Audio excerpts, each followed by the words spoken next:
I'm Alex Cooney. The last 12 years I've worked as a police officer for the New South Wales Police Force.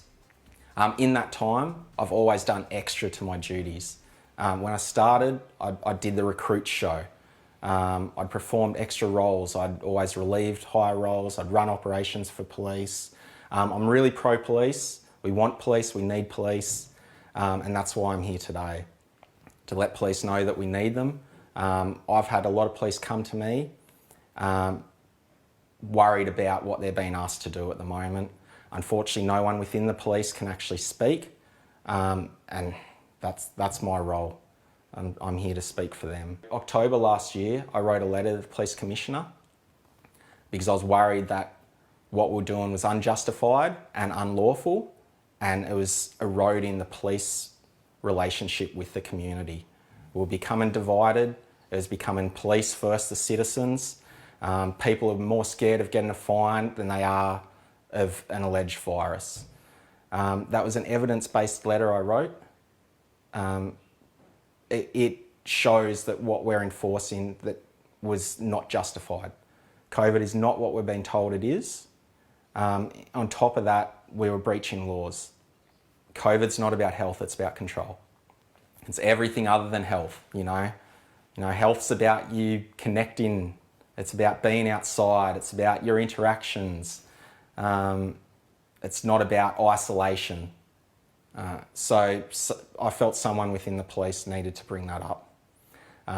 No one had. I waited a long time before I released that letter. I was waiting, and basically it got to the point where I couldn't sleep at night, not doing anything. I approached Advocate Me with what I had and asked for their assistance putting a letter together.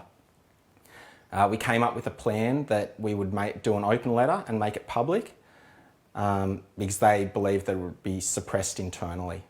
So my intent behind the letter was to notify the Commissioner and all police in on it, all police within New South Wales, of what we've got and that we may be acting unlawfully.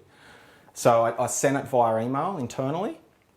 Now that was suppressed after 6 hours and taken off, so not a lot of people saw it. But what did happen with Advocate Me making it public is it caught traction. A lot of members of the public saw it. With that, we have had literally people come up crying, going, "Thank you, I thought there was no hope." They were aware of the tyranny that's been imposed on them, and they thought that all police were out to get them. It hit a point where I had so many police come to me, not knowing what to do, feeling someone needed to say something, and I was stuck basically under non-disclosure agreements or gag orders that I couldn't move on. I couldn't talk to these police, I couldn't talk to members of the community, and I couldn't do anything publicly because of these orders. So I made the decision to resign from the police force with the new set of lockdowns so that I could actually speak for the police who are still serving. I couldn't face up as a police officer to enforce this tyranny on the population, knowing what I knew behind it. Therefore, what we're imposing upon the communities was unjustified. Further to that, we're breaching laws in imposing these things upon the community, these rules. It was unjustifiable and unlawful, and the police were being used as a tool for political and other background agendas to impose on the community. I felt someone needed to be the tip of the spear to break that ice. All I wanted to do was plant the seed. The problem with the police and the problem that I'm seeing and the phone calls that I'm getting from police, they don't want to enforce this stuff. They are part of the community. So enforcing this on the community, they're enforcing them on themselves. If they're going to enforce this stuff, you know, they're removing their own freedoms by doing so. You know, most of the police now understand that COVID is not what we're being told it is.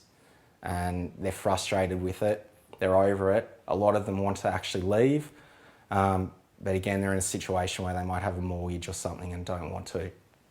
There's a lot of scared police out there at the moment, fearful of where we're headed, fearful of what they're being asked to do, not wanting to do it.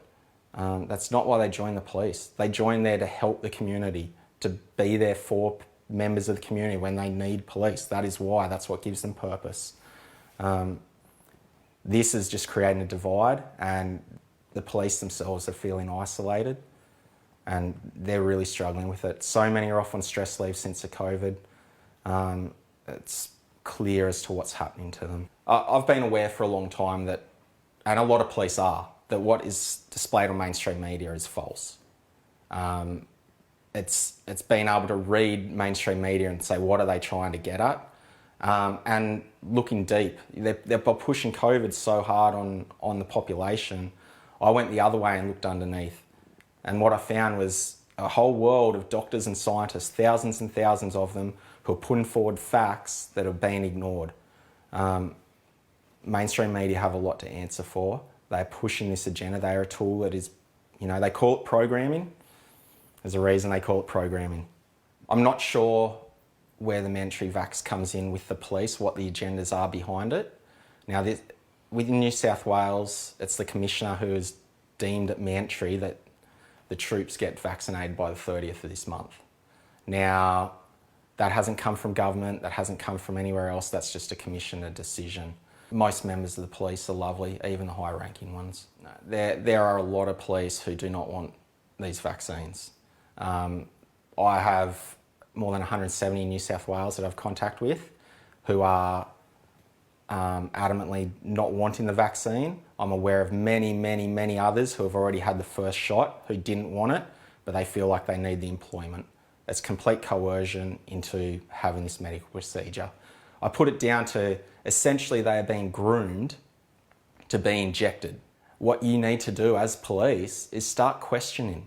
You need to start questioning the orders and the directions you've been given. Do things honourably. Don't be belligerent. Don't put yourselves in a position if you're worried, but you can ask the questions. What we're going to do with Advocate Me is provide interpretations of the legislation, which have been through lawyers, barristers, even police prosecutors, to be solid interpretations of the legislation and the law that they can then take to their superior.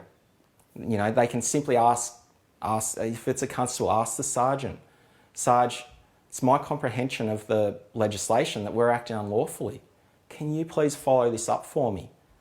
It's the role of that constable to act lawfully. In doing that, you're not going to breach any internal policies. You're doing things honourably for the organisation. You're not going to get offside. You're not going to find yourself in hot water. And you're going to have an impact because that sergeant is going to have to take that somewhere. He's going to have to take it to an inspector or higher up. Before you know it, you may just cease a whole area from enforcing these rules upon the community. It could be that simple. And police just have to start thinking rather than follow orders, start questioning. And, there's nothing wrong with asking the question.